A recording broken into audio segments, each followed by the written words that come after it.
Welcome to NCIX Tech Tips. Today's episode is an NCIX PC showcase episode. This is about the Vesta 6350 OC Mark II. So this continues the bloodline of the original 6350 OC, but we've made some huge improvements to the original design. So instead of going with a Sandy Bridge processor, we've upgraded to an Ivy Bridge processor, a 3770K, pre-overclocked to 4.2 gigahertz. Remember, that's 4 cores, 8 threads at 4.2 gigahertz. We've also added the latest GeForce GTX 670. This is a pre-overclocked model from MSI that actually runs when it's using GPU boost at over 1 gigahertz. So this is pretty much as fast as it gets for a gaming rig these days without going super unreasonable and going for the very highest tier components like LGA 2011 and the GTX 680 or 690. This is pretty much the best bang for your buck for still what is a very enthusiast level, premium level gaming rig.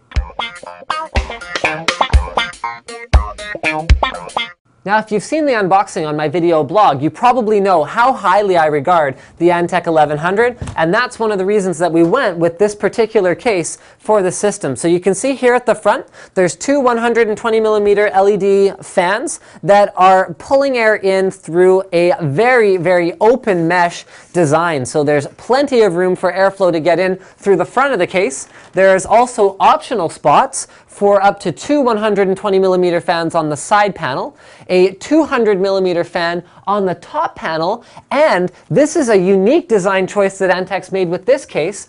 On the opposite side panel, check this out. There is also an opening where you can install a fan or not install a fan that is meant to provide additional cooling to the back of the motherboard. Some modern motherboards actually do mount components on the back, and even if they don't, you can still get a little bit of extra cooling for the area around your CPU socket by using that.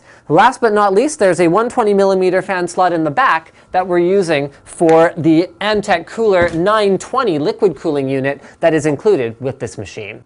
I/O in the front is fairly standard fare, so we've got headphones, microphone, two USB 2 ports, and two USB 3 ports. And I/O in the back of the case is, once again, pretty standard fare, what you'd expect from a pretty high-end motherboard. So we've got 4 USB 2.0, HDMI, optical audio out, 2 USB 3.0, DVI, VGA, and HDMI video out, as well as 7.1 audio out. Remember, this is a GTX 670, so you can power up to 3 monitors, plus a 4th auxiliary one for surround gaming. Now let's open her up to see one of the other reasons why the Antec 1100 is a fantastic choice for a gaming machine. So check out how clean the internals look in this build.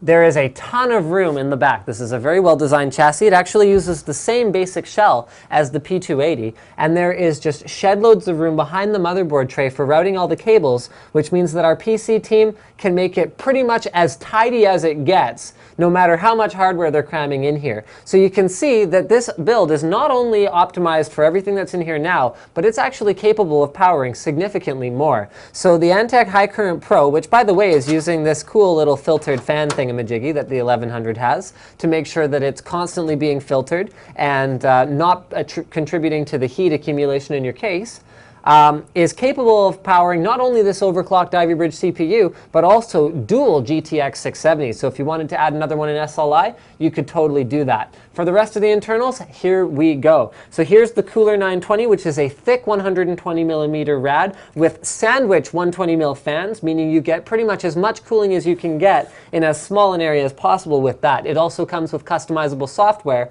for optimizing the performance of the Cooler 920.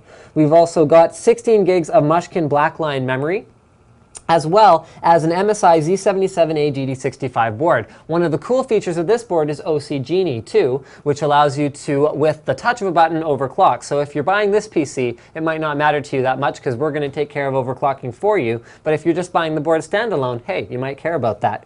With an MSI overclocked graphics card, I mentioned before, you're going to get slightly more performance than you get from a reference card without any additional hassle or fuss or muss. And then for the rest of the config, this is really important. We've gone with a Mushkin Chronos 120 gig drive in this special little 2.5-inch SSD mount here. The Chronos is an outstanding value per dollar SSD and is part of what allows us to hit the $18.99 price point that we're doing with this system. Last but not least, our storage drive is actually taken care of by Seagate, and this is a 2 terabyte, 7200 RPM SATA 3 drive.